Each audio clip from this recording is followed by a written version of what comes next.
Hello dear students, I am Shami Makkar. Let's start your chapter The Mughal Empire, the remaining part. In it, firstly, interesting facts are there. During the Aurangzeb's reign, number of Mansabdar increased to 79. As a result, they had to wait for a long time before they received a Jagir. Actual revenue collected from Jagir was often less than the granted sum.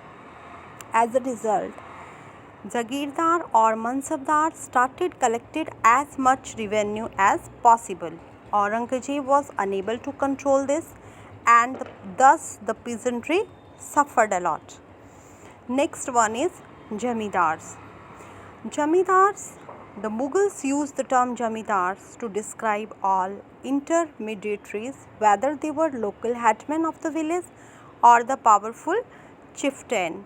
Their function was to collect taxes from peasants and submit the same to the central government revenue departments. Peasants give to the Jamidars and the Jamidar gives to the revenue departments. Next is Japt.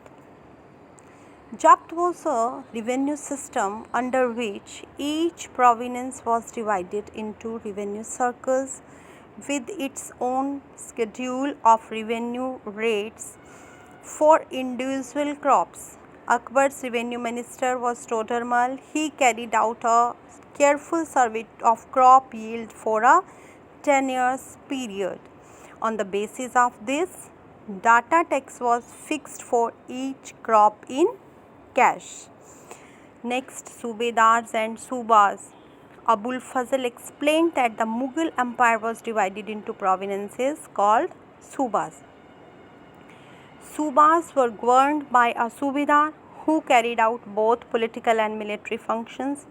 The Subedar was supported by other officers for the maintenance of peace and order.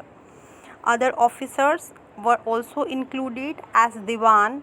He was the financial officer, Bakshi the military paymaster, Sadr the minister in charge of religious department, Fauzdar military commanders, and the Kotwal the town police commander. Next, Akbarnama and Aine Akbari. Abul Fazl was Akbar's close friend and courtier. He was given the responsibility of writing the history of his reign to the Abul Fazl. He wrote a 3 volumes history of Akbar's reign titled Akbarnama, Volume 1, Volume 2 and Volume 3.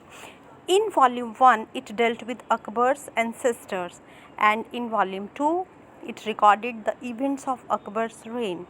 It is the Aine Akbari.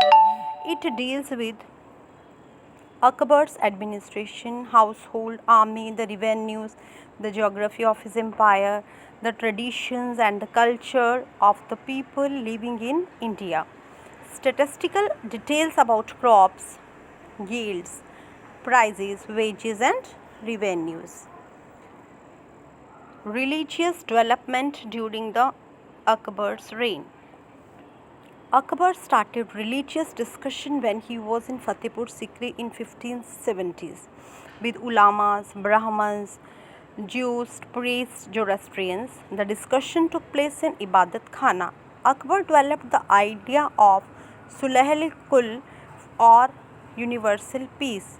Their teaching created division and disharmony among subjects. He realized that the religious scholars who emphasized rituals and dogma were often boycotts. This idea of tolerance was universal in nature. It focused on honesty, justice and peace. Abul Fazl helped Akbar in framing the vision of governance around his idea. Nur Jahan, influence in Jahangir's court. Mehrunisia married the Emperor Jahangir in 1611 and received the title of Nur Jahan. She remained extremely loyal and supportive to the monarch. As a mark of honor, Jahangir struck silver coins bearing his own titles on one side, and on the other the inscription struck in the name of the Queen Begum Nur Jahan. The adjoining document is an order of the Nur Jahan. The square seal states commands of her most sublime and the elevated majesty Noor Jahan Padshah Begum. The round seal states, by the son of the Shah Jahangir, she became as brilliant as the moon. May Noor Jahan Padshah be the lady of the age. This is all about your this chapter, the Mughal Empire.